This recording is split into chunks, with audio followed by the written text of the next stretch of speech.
Hi everyone, this is Marcus Curtis from Marcus Curtis Music. A while ago, about a year ago, I did a series of videos on the Behringer X32. One of the videos I did was I showed you how to mount the X32 in a rack mount case. I used a Gator case. I'll leave a link in the video description to that video. Another video I did was I showed you how to do a firmware update, where to get some excellent free software so you can use the X32 to record your music on your PC. And I showed you where to get the drivers in the app and how to get all of this working. So in this series of videos, I showed you how to record a track using the Behringer X32. Now, the thing is, I've had a lot of people leave comments in the comment area because they were stuck in certain sections and they couldn't move on. So I spent a lot of time commenting and working, getting people to where they need to be so they can get their system working. So what I decided to do is to take what people get hung up on the most common things, because the learning curve here is sort of steep. And what we're going to do is we're going to do a video that addresses the common things that happen when people are trying to set this up, the problems they run into, and the solutions that we can find and how to get everything working. And we're going to start doing that right now.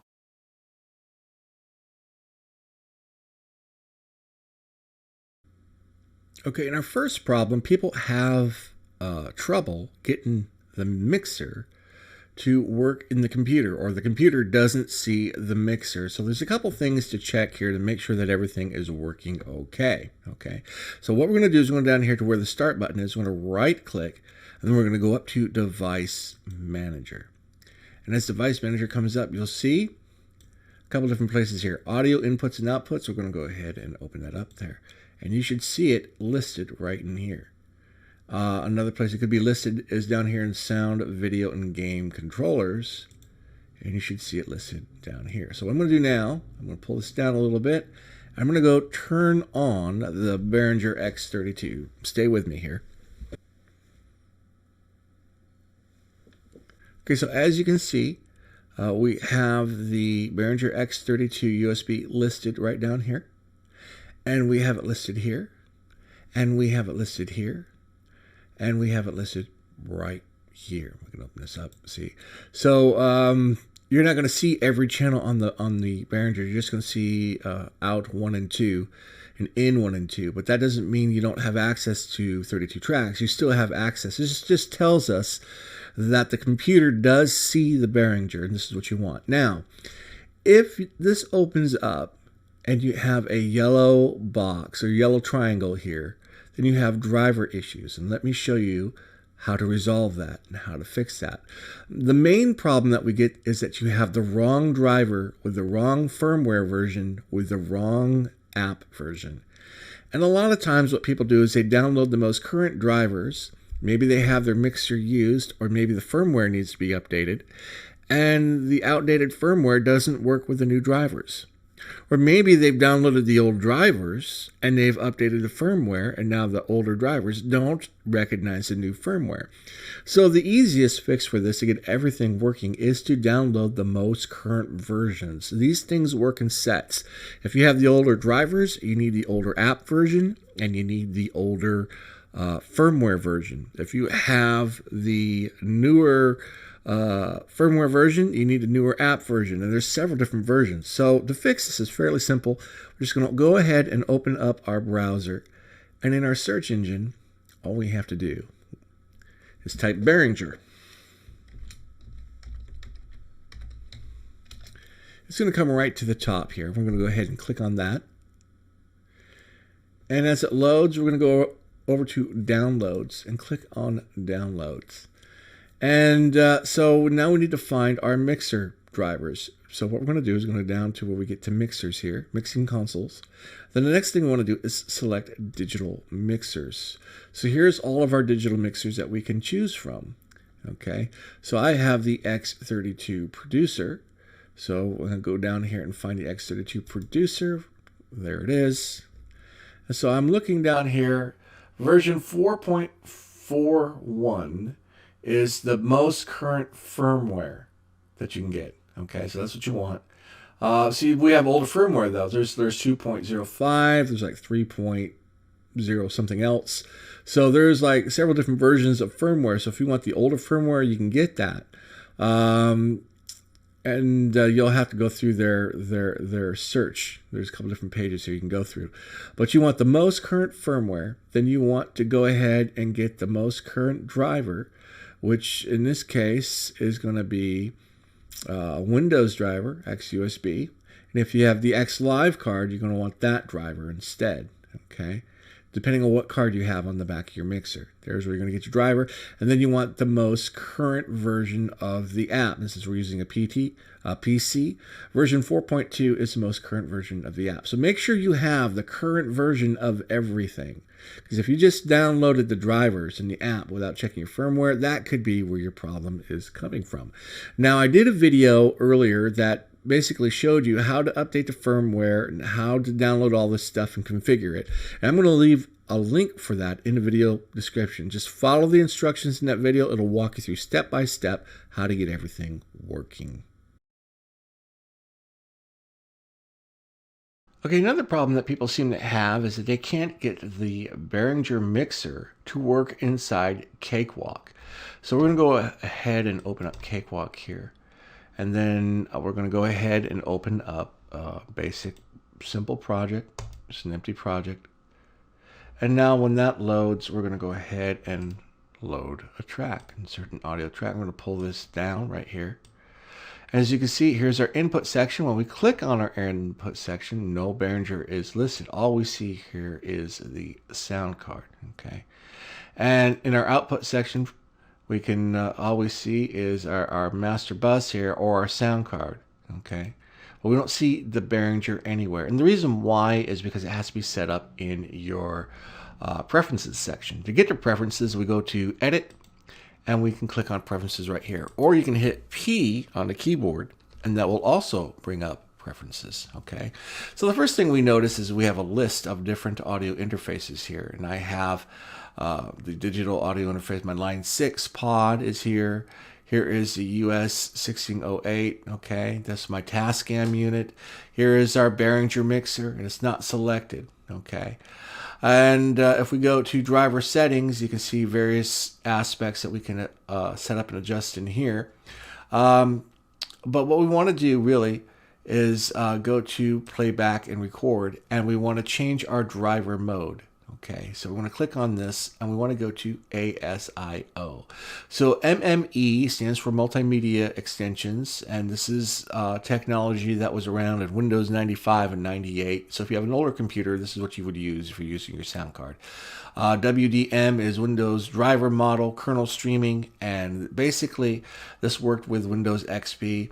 And the newer Windows type driver models are here. But what we want is ASIO, Audio Streaming Input Output. Okay, so now we have ASIO set up.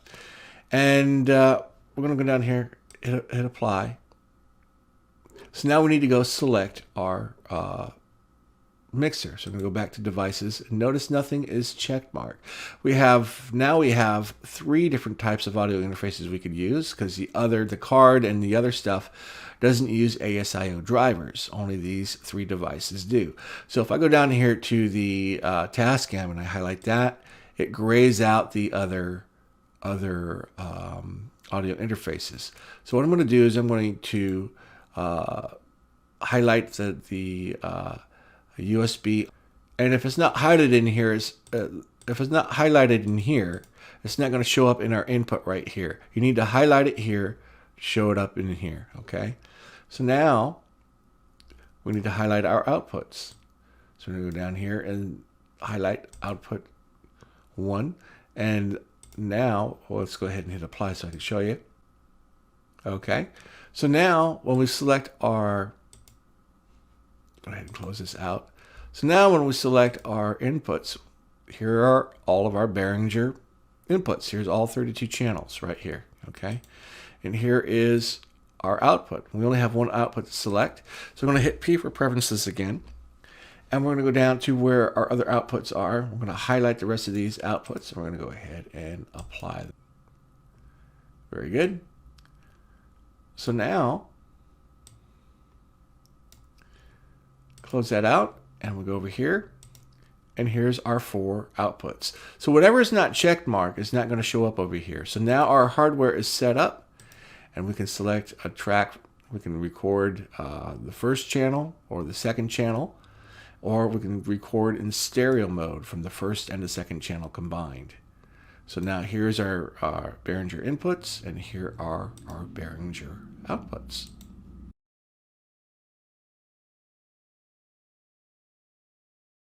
Okay, another problem that people seem to have is maybe they've recorded an older project with their audio interface, and maybe they've just plugged in the Behringer X32 into the computer, and now when they play that older project, they get this little message that says unable to open up audio playback device may not support the current project's audio format. Well, this might as well be Greek. What does that actually mean? It means audio format is referencing the bit depth and the sample rate. And this project was recorded in 24-bit, 44.1K sample rate. Okay, so we're going to go ahead and click OK on that. And it's a simple fix, fortunately for us. So we're going to go ahead and close out the project. And we're going to close out Cakewalk. And then what we're going to do is in our Behringer app, we're going to call up our setup box. Now notice in our setup box that our sample rate here is 48K. Okay, we're going to switch this to 44.1K, and it's going to reconfigure over here. And now it's done. So we're going to go ahead and close out this and restart Cakewalk. We'll minimize this, start Cakewalk. We'll open up our project again. And now when we hit playback, our project will play.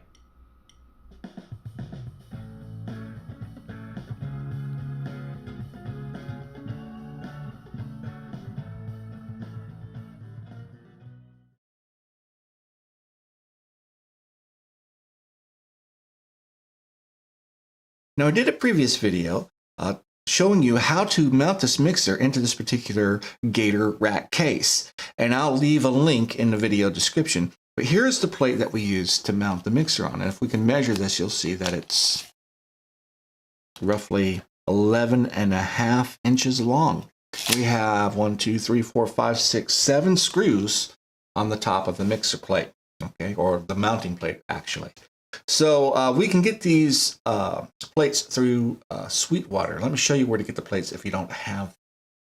Okay, I mounted my Behringer X32 producer in this case right here, this Gator G2 or GRC 12x12. Excellent case, really, and I'm really happy with it. It's sturdy, it's strong, it's rugged, ready for the road, and you can get this at Sweetwater for $659.99. Now, when the mixer ships, the X32, they ship mounting brackets in with the mixer. Some people maybe have bought their mixer used and they can't find the mounting brackets. And you go to sites and you do searches and come up with sites like this. And this will tell you that the mixer is discontinued. But the mixer is not discontinued. Okay, it's just that these guys, these lighting and DJ gear guys, can't get this mixer anymore.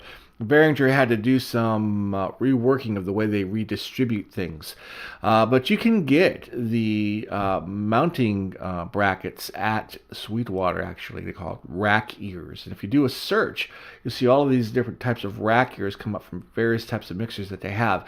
And you could search through this whole thing, but you're not going to find the Behringer rack ears in here. So sometimes it can be challenging to find the rails or the rack ears that are used to mount. So what you're going to have to do is you're going to have to call Sweetwater directly using this number, and you're going to have to order it as a part instead of a product. And they can order the ears for you, or the rails for you, whatever you want to call them. They can order it for you and ship it to you, and they might even have them in stock. So give them a call and they'll make sure that you get the ears. So now you can mount this in your Gator case, if you decide to go with this case, that is. There's some other ones on the market you might like better than this. If you find a case that you like better, go ahead and leave a comment in the comment section and tell me what case you used for your Behringer X32 producer mixer.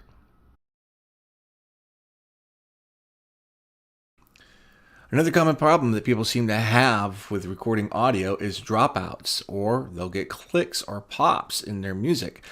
And you'll know when this happens because you'll get a little message right down here. It says audio engine dropout. This means that the audio engine itself has stopped. And that can happen for a number of reasons. And basically what this means is that your computer has taxed the resources of the processor and the RAM. So it's just exhausted all the computer resources, and now you got a dropout, or you got a click, or you got a pop. And this is fixed in preferences. So you can actually address this in preferences. There's actually several ways to do this, but we're going to go ahead and hit P and call it our preference window.